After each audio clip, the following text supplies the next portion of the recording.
Assalamualaikum warahmatullahi wabarakatuh. Alhamdulillah nahmadu wa nasta'inuh wa nastaghfiruh wa na'udzu bihi min syururi anfusina wa min sayyiati a'malina may yahdihillahu fala mudhillalah wa may yudlil fala hadiyalah. Asyhadu an la ilaha illallah wa asyhadu anna Muhammadan abduhu wa rasuluh.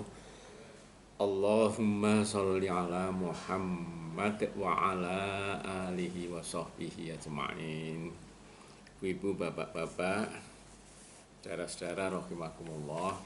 Alhamdulillah kita bisa melanjutkan mengkaji himpunan putusan tarjih. Kali ini akan saya bacakan iman kepada Allah Ta'ala. Karena kemarin kami sampaikan arkanul iman menurut rukun iman menurut Rasulullah Muhammad SAW. Yang pertama adalah iman kepada Allah Ta'ala. Yang tertulis di himpunan putusan tarjih, iman kepada Allah dengan tambah azza wa jalla yang maha mulia, bahwa wajib kita percaya akan Allah Tuhan kita. Dialah zat yang Tuhan yang sebenarnya, yang menciptakan segala sesuatu, dan dialah yang pasti adanya.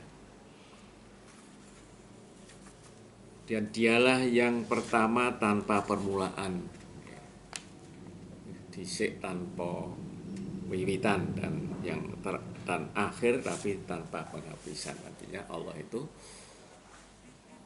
tidak ora awal ora akhir, ora yang tidak ada permulaan dan tidak ada akhiran. Laisa kamisli syai'un, tidak ada yang menyamainya. Jadi, kalau wong Jawa jenenge tan kena kinaya ngapa, so enek sing nganti jangan sampai ada yang memberikan tafsiran Tuhan seperti apa. Mujasamah, mujasimah atau mujasamah yang menjisimkan yang esa, yang hidup, ya, dan yang pasti ada dan mengadakan segala yang ada, yang maha pencipta, yang maha mendengar, maha melihat, yang berkuasa atas segala sesuatu, dan kalau menghendaki segala sesuatu hanya mengucapkan jadilah maka jadi, atau dalam bahasa Al-Quran kun maka fayakun. Itu adalah firman Allah. Allah menginginkan menciptakan sesuatu, tinggal Allah mengatakan kun maka jadi. Dan mengetahui segala yang dikerjakan oleh hambanya, oleh makhluknya. Dan yang mutakalim, yang mempunyai kalam, bersabda, dan mempunyai kesempurnaan yang maha sempurna, yang suci, dan terbebas dari sifat-sifat mustahil maupun ada kekurangan, karena kemahasempurnaan Allah SWT. Mandiri, ya, sumeneng pribadi, kalau orang Jawa mengatakan, ya, tanpa ono sing ngancani, tidak memerlukan penyokong dalam arti untuk membantu kebesaran Allah SWT. Dalam HPT ini pembahasan tentang Allah memang tidak dipanjangkan, ya, jadi kenapa? Karena yang intinya adalah agar kita beriman itu yang terwujud adalah amaliyahnya. Maka itulah setiap membahas satu rukun ada tambih.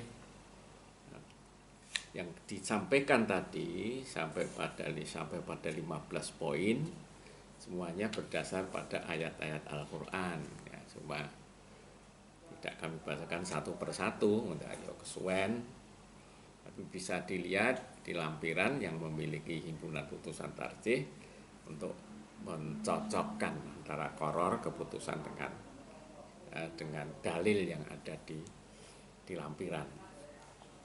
Maka yang penting adalah ini tanbih atau perhatian. Allah tidak menyuruh kita membicarakan hal-hal yang tidak tercapai oleh akal dalam hal kepercayaan. Jadi maksudnya begini, untuk Allah itu akal, untuk memahami Allah, untuk mengenal Allah, maka ada satu perintah, satu larangan dari Rasulullah Muhammad SAW. Kanjeng Nabi itu menyatakan la tafakkaru, kalian jangan memikirkan,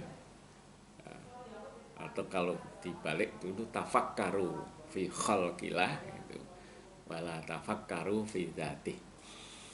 Pikirkanlah yang jadi makhluk Allah. Misalnya kamu akan menjadi orang yang berguna gitu kalau dipanjangkan, makhluk Allah yang kita pikirkan, karena Allah menciptakan makhluk dengan segala sunnah yang berlaku di makhluk itu. Yes, nanti ini sing terakhir perkara corona yang ada do mumet. Ternyata itu makhluk Allah yang kecil itu mempunyai satu daya yang akhirnya ditakuti manusia. Nanti sak dunia takut, artinya takut untuk kena ya, sampai sekarang belum ada obatnya. Itu termasuk kita diminta memahami makhluk-makhluk itu dalam apa, untuk menebalkan, menguatkan keimanan dan ketauhidan. Itu makna kalimat yang singkat tafakkaru, pikirkanlah fi khalqillah, pada makhluk Allah, tapi wala tafakkaru fi dzatih, tahlik kalau Nabi mengatakan. Jadi kalau jangan sampai memikir zat Allah koyo ngopo sampai akhirnya melahirkan berbagai penafsiran yang tidak ada habis-habisnya, yang itulah ya, akhirnya tidak diharapkan untuk kita ngonceki tentang zat Allah panjang lebar, sing baku ngandel ning terus diwujudke ngamal. Ini pesan singkat yang ditambah agak panjang sebetulnya pesannya, tapi yang singkat adalah yang pokok, yang singkat adalah kita tidak dibebani. Jadi nek Quran mengrembuk sekian ya sudah, ora usah ditawake.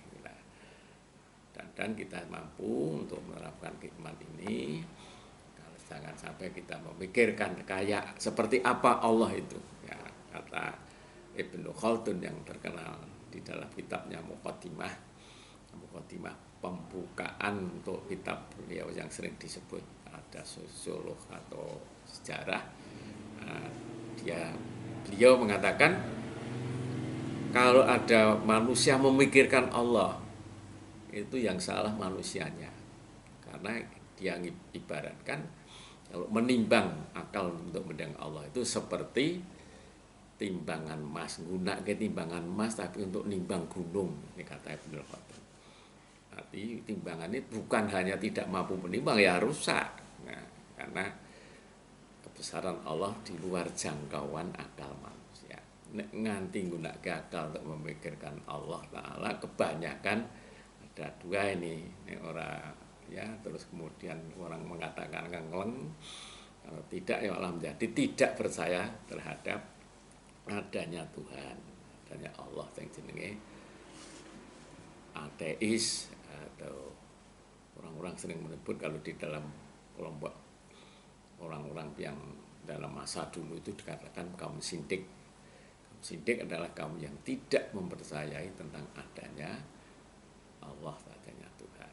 Nah, mudah-mudahan dengan mempercayai adanya Allah dengan segala atribut kebesarannya, yang awal, yang akhir, yang maha mendengar, yang maha memeriksa, yang maha memberi, ya, di samping ayat-ayat tadi Allah menyediakan nama-nama Allah sebagai satu sifat Allah yang maha kuasa, maha segalanya untuk mengatur alam semesta ini.